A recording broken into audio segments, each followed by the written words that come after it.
اگر کسی پر ظلم و زیادتی کی گئی ہو تو ان کے ہاتھ میں ہتھکڑی لگائی، آپ منع نہیں ہے، لیکن صرف اتر پردیش کی کرسی جیتنے کے لیے، آپ اپنے ودھائکوں کو جتانے کے لیے، الیکشن میں کامیابی حاصل کرنے کے لیے اگر غلط خبریں چھاپو گے، اگر غلط طریقے سے معصوم لوگوں کے ہاتھ میں ہتھکڑی ڈال کر جیل میں ڈالو گے تو تم کو ایشور کبھی معاف نہیں کرے گا، بھارت کی جنتا کبھی معاف نہیں کرے گی۔ میرے بھائیو، کیا غلطی، کیا گناہ تھا مولانا کلیم الدین صدیقی صاحب کا؟ وہ تو یہی کہتے تھے نا، لا الہ الا اللہ، جو پیغام محمد رسول اللہ کا تھا، قولوا لا الہ الا اللہ تفلحوا، اے لوگوں کہو لا الہ الا اللہ، کامیاب ہو جاؤ۔ یا ایھا الناس، اے لوگوں میں تمہارے بیچ آیا۔ زبردستی تو نہیں کی تھی طائف کے میدان میں محمد رسول اللہ نے، زبردستی تو نہیں کی گئی تھی عمر فاروق کو، زبردستی تو نہیں کی تھی عثمان ذی النورین کو، زبردستی کلمہ نہیں پڑھایا تھا حضرت علی کو۔ محمد رسول اللہ کے جب آپ کے وفات کا وقت ہے تو ہزاروں کی تعداد میں صحابہ کرام ہیں، کسی کو مجبور کیا کلمہ پڑھنے پر؟ نکلو بلوں سے، نکالو اپنی دماغ کے بھوسوں کو باہر، اپنی زبان میں میرے نوجوانوں طاقت پیدا کرو۔ اتر پردیش میں مسلمانوں پر ظلم و زیادتی، مائنورٹیز پر زیادتی، گجرات میں مائنورٹیز پر زیادتی ہے، ہمارے بچوں پر زیادتی ہو رہی ہے دھرم کے نام پر۔ اگر دھرم پاپ ہے تو پوچھو شری کرشن جی سے، اگر دھرم پاپ ہے تو پوچھو دھرت راشٹر سے، جنہوں نے مہا بھارت کے میدان میں سنجو سے کہا کہ دھرم راشٹرے کروچھیترے، صاف لفظوں میں کہا کہ دھرم راشٹرے کروچھیتر کے میدان میں جو دھارمک لوگ ہیں، جو دھرم کو مانتے ہیں، دھرم کے سینا ہیں، ذرا مجھے بتاؤ اے سنجو، ہمارے مہا بھارت کے میدان میں کیا کیا ہو رہا میں جاننا چاہتا ہوں۔ پوچھا جائے شری کرشن جی سے، کیا سر، کیا گرو جی، کیا مہاتما مپروش جی، کیا دھارمک بننا گناہ ہے؟ کیا مذہب کے رنگ میں رنگنا پاپ ہے؟ کیا داڑھی رکھنا پاپ ہے؟ کیا ٹوپی رکھنا پاپ ہے؟ کیا قرآن کریم ہاتھ میں لینا گناہ ہے؟ کیا اللہ اکبر اذان دینا پاپ ہے، جرم ہے؟ اگر اذان دینا پاپ یا جرم ہے تو کیوں کہا ماترمان پترمان پتامان چرترمان؟ کیوں کہا ویدات کے اندر، دھرم شاستروں کے اندر؟ لیکن نہیں جناب، آپ اور سب جانتے ہیں کہ مولانا کلیم الدین صاحب کو گرفتار کر کے جیل بھیج دیا تاکہ یہ پتا چلے کہ واہ واہ بہت اچھا کام کیے، مولانا کلیم صاحب کو اندر کر دیا۔ دیکھو، یہی موجودہ سرکار طاقت بنا سکتی ہے، موجودہ سرکار ہمارے دھرم کو بچا سکتی ہے۔ تمہارے کون سے دھرم ہیں بھائی؟ اور تمہارا دھرم خطرے میں تھا ہی کب؟ سن 2014 سے کرسی پر فسطائی طاقت بیٹھے تو کہہ رہے کہ ہندو دھرم خطرے میں، ہندو دھرم خطرے میں۔ 600 سال 800 سال تک یہاں پر مسلم امپیرر کی حکومت رہی، 600 700 سال تک کبھی خطرے میں نہیں پڑی۔ اس وقت میں ہمارے بھارت کے جو نان مسلم بھائی تھے، ہمارے ہندوستان کے اندر جو غیر مسلم بھائی تھے، جو آدیواسی تھے، جو دلت تھے، اس وقت میں جو یہاں رہتے تھے، جو کرسچن تھے، جو جین تھے، جو بودھ تھے، کسی کا دھرم خطرے میں نہیں پڑا۔ اب سن 2014 سے کرسی پر آئے کچھ لال بجکر لوگ اور لوگوں کو بے وقوف بنانا شروع کر دیا ہے، ہندو بھائیوں تمہارا ہندو دھرم خطرے میں ہے۔ کیا ہندو دھرم کوئی پراپرٹی کے لوٹ کر بھاگنے والا ہے؟ کوئی کون لوٹ کر بھاگنے والا؟ لوٹ کر تو تمہارے یار دوست بھاگ رہے ہیں اس دیش کو۔ مولانا کلیم صاحب کا کوئی گناہ نہیں تو فوراً ارسٹنگ ہو جاتی، اور تمہارے لکھیم پور میں کسان کو کچلنے والے منتری جی کے بیٹے 9 انسانوں کی ہتیا کرتا اپنی گاڑیوں میں، ان کے ہاتھ میں ہتھکڑی نہیں ڈلتی ہے، 5 دن بعد ان کو اریسٹ کیا جاتا۔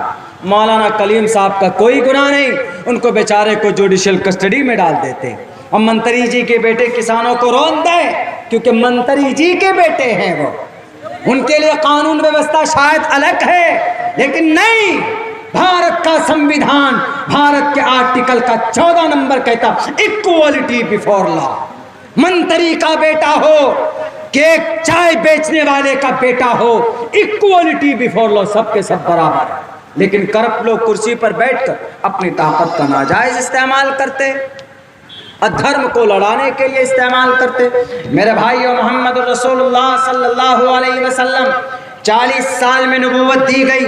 اس کے بعد آپ علیہ الصلوۃ والسلام کو پیغام دیا اللہ تبارک و تعالیٰ نے, اور کہا کہ آپ نکل جائیے میدان میں اور لوگوں کو بتائیے وَأَنذِرْ عَشِيرَتَكَ الْأَقْرَبِينَ, اپنے رشتہ داروں کو کلمے کی, دھرم کی جانکاری دیجئے, عقیدہ صحیح ہو جائے, عقیدے کے بارے میں بتائیے. محمد رسول اللہ نکلے میدان میں, آپ علیہ السلام نے لوگوں کو اللہ کی وحدانیت سامنے رکھی تو چاروں طرف سے الغار ہونا شروع ہو گیا.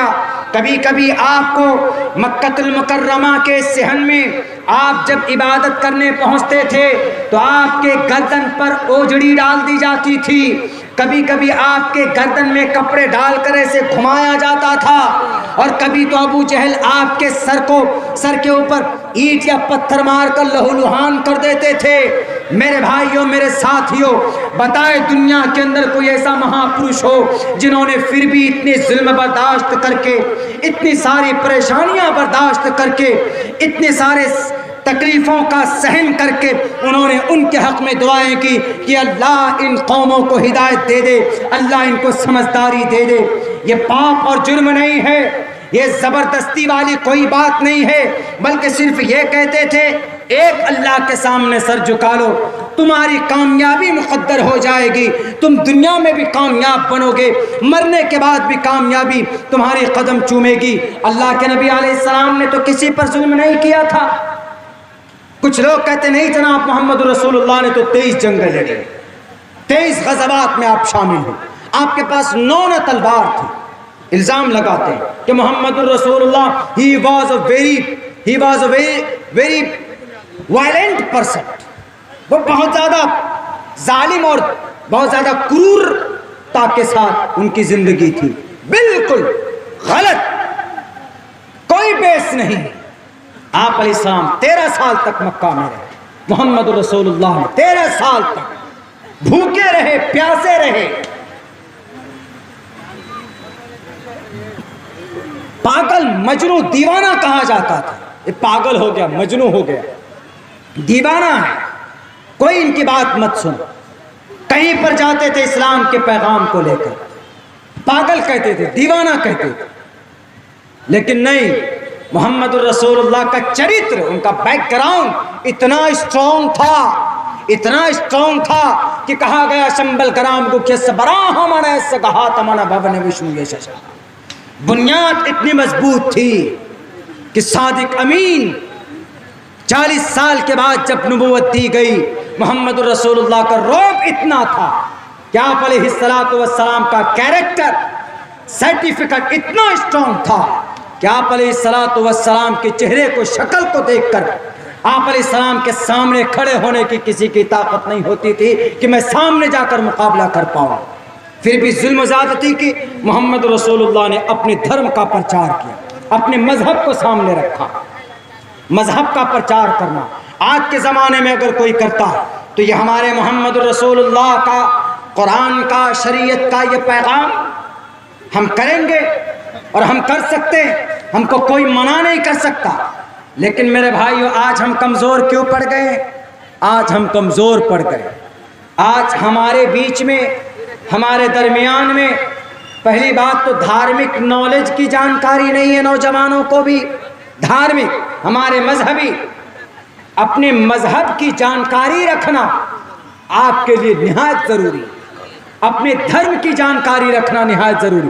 ایک لڑکا ہم سے پوچھتا ہے مہاراشٹر سے فون کر کے, مولانا عبداللہ صاحب آپ ہم کو سنسکرت میں اللہ کا نام, محمد رسول اللہ کا نام, محمد رسول اللہ کے ابا کا نام, ان کے بیٹوں محمد رسول اللہ کی بیٹیوں کا نام, ان کے داماد کا نام. ہم نے کہا کہ بھائی ایک بات بتائیے, سنسکرت تو چھوڑو, آپ صرف یہ بتا دو محمد رسول اللہ کے دادی کا نام کیا ہے. آپ سنسکرت میں نہیں, آپ اردو میں بتا دیجئے, ہندی میں بتا دیجئے, عربی میں بتا دیجئے. محمد رسول اللہ کے دادی کا نام کیا ہے آپ کو معلوم ہے؟ دادا کا کیا نام ہے آپ کو معلوم ہے؟ دادا کا نام تو بتا دیا انہوں نے، ہم نے کہا دادی کا نام بتا دیجئے تو آپ کو پتا۔ محمد رسول اللہ کے داماد کتنے تھے آپ کو معلوم ہے؟ محمد رسول اللہ کے بیٹیاں کتنی تھی آپ کو معلوم ہے؟ سنسکرت چھوڑو، تم ہندی میں بتا دو، اردو میں بتا دو۔ انہوں نے کہا کہ مولانا وہ تو میں بتا ہی دوں گا لیکن آپ سنسکرت میں بتائیے۔ ہم نے کہا کہ بھائی سنسکرت میں کیا سرخاب کے پیر لگے ہوتے ہیں سنسکرت میں؟ ارے بھائی سنسکرت ایک بقدر ضرورت کہیں پر پروف دینا ہوتا تو دیتے ہیں ہم لوگ۔